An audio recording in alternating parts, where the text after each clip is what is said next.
havia toda uma pressão para a vaga no Supremo, né, mas o presidente Lula tem tentado, digamos assim, compensar, né, com essas vagas do TSE. Diego, até vou. Primeiro que é o seguinte, a Vera Lúcia ela estava cotada para substituir a Rosa Weber. Quer dizer, cotada.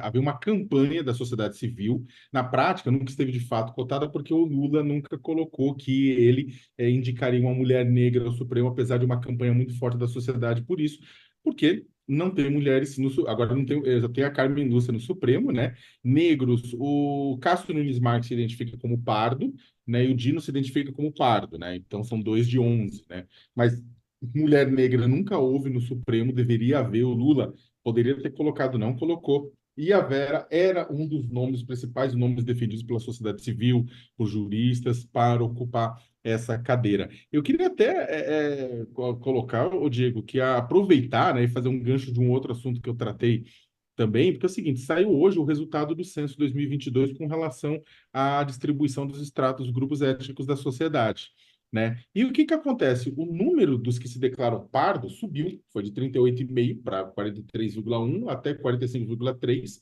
né, entre o censo de 2000, 2010 e 2022. Enquanto isso, o número de brancos caiu de 53,7, 47,7 até 43,5.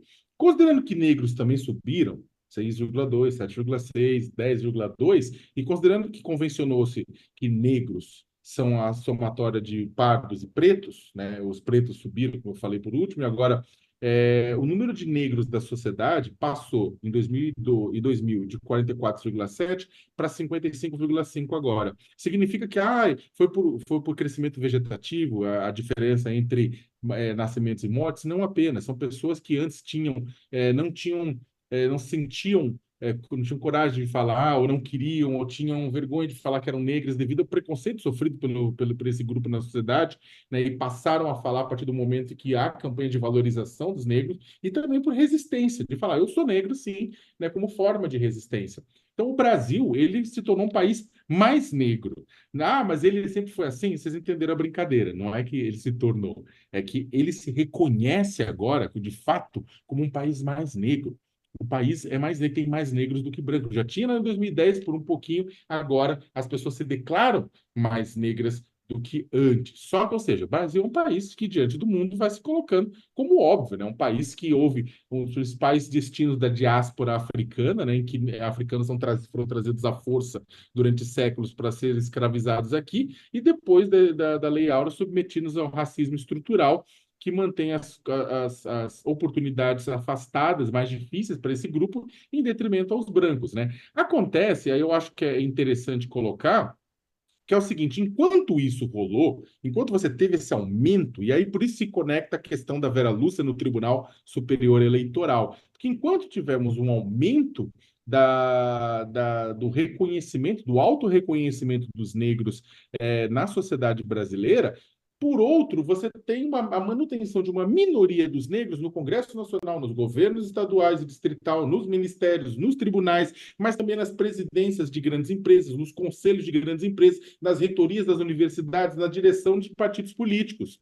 né? Dos ministros de Lula, 11 dos 38 se afirmam pretos e pardos, ou seja, dá 29%. Na Câmara dos Deputados, 26% foram eleitos em 2022, né, como preto ou pardo. Dos ministros do Supremo, como eu falei, Cássio Nunes Marques se reconhece como negro, hoje é um de 11, chega o Dino, né, que se reconhece também como pardo, ambos se reconhecem como pardo, que vai representar os dois juntos 18% da corte, mas eles são 55% do Brasil. E aí faz como?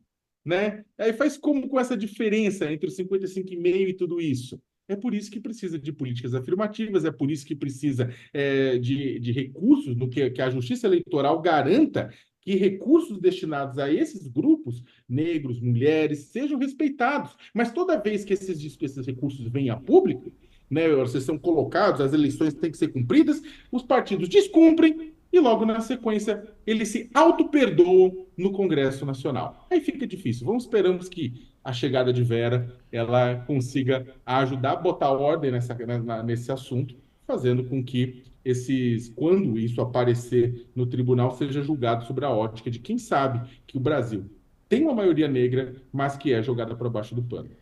É isso, uma profissional super competente, né? Tem tudo para fazer um bom trabalho no TSE. Bom, Thales, quero te ouvir também. Ah, Diego, eu estava olhando aqui, em março, a propósito de um documento assinado pela Associação Brasileira de Juristas pela Democracia, pelo Grupo Prerrogativas e o Coletivo de Defensores e Defensoras pela Democracia, há também a Associação da Advocacia Pública, etc., várias entidades defendendo mulheres é, no Supremo, e especialmente mulheres negras. Uma negra seria, abre aspas, a singular oportunidade de supressão da lacuna reveladora da baixa intensidade da democracia negra. Nessa coluna, se chamava Advogada Negra entra na disputa para ser indicada por Lula para a vaga no STF. Eu dizia que a mascotada era a Vera Lúcia.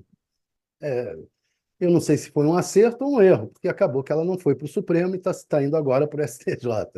Ela não foi para o Supremo porque o Lula resolveu colocar homens, homens e brancos. E ele está devendo uma negra do Supremo. Tudo bem, ele está compensando no STJ, botando a Vera Lúcia, botando outras negras, etc. Mas ele está devendo uma negra para o Supremo Tribunal Federal. Isso ele não deixou de dever, vai continuar devendo.